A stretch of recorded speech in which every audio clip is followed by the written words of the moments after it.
So now that you've watched that, you should be able to squat properly with correct form. However, I do know that I went fast throughout all the points, so let me quickly summarize it for you right now. Okay, so let's begin with the setup. So with the high bar squat, the one that I showed you, the one that I demonstrated, you'll be able to stay more upright throughout the whole position, and it's a lot more knee dominant compared to the low bar squat. Now when you're doing the low bar squat, it's a lot more hip dominant, and you will be leaning forward a lot more during the bottom of the movement. Now the second part of the setup is just to place your feet underneath the bar. Therefore you can just pop your knees up, pop the bar off, and take a few steps backwards. So next is the stance. So this is usually outside hip width, however it does depend on your anatomy and your bar position, meaning the low bar or the high bar squat. So with the low bar you would typically lean a lot more forward during the movement, and you'll have a wider stance.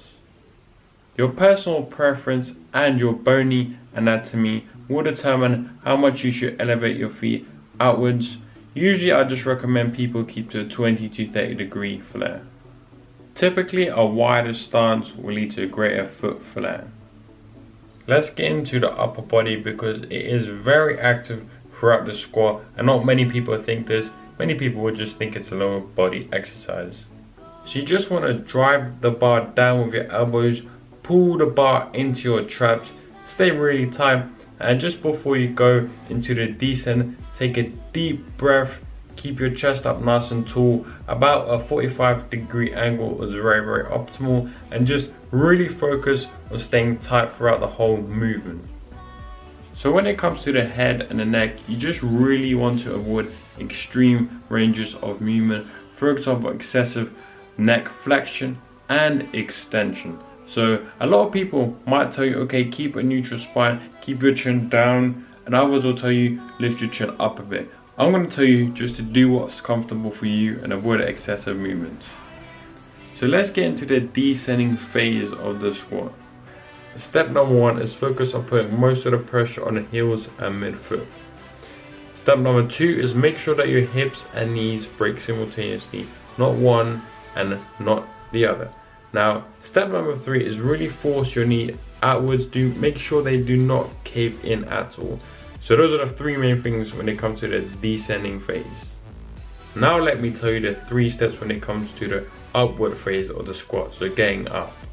So once you're at, let's say about parallel or just below if you can. However, just make sure you avoid excessive butt wink. You do not want this. Now once you've done that, again focus on putting a lot of pressure driving through the heels. Once you get to the upward phase, you really want to push your hips forward just like you do in a deadlift and squeeze the glutes. Okay, so that's basically how you perform the squat with perfect form. Just avoid excessive butt wink at all times and follow all these steps. Now as you can see in the video, I did do a high bar squat, I did not do the low bar squat. Here's the reason. The reason being is I've not ever really done a low bar squat, and I wouldn't even say it would be 100% perfect form, although it's not much change. So just find which one works for you, and if you want to know about low bar squats, let me know down in the comment section down below. As well as this, let me know if you'd like to make a video on the hip anatomy, the bony anatomy, of how all of these things can affect your squat stance. Because let's face it, the things they teach you in high school, in college about, oh, you gotta just, like for a squat, you gotta just stand in one position, not elevate your feet at all. Like this is just the one stance, this is the correct way. That's all BS because everyone has a different anatomy. So anyway, hope you enjoyed the video. Let me know in the comment section down below.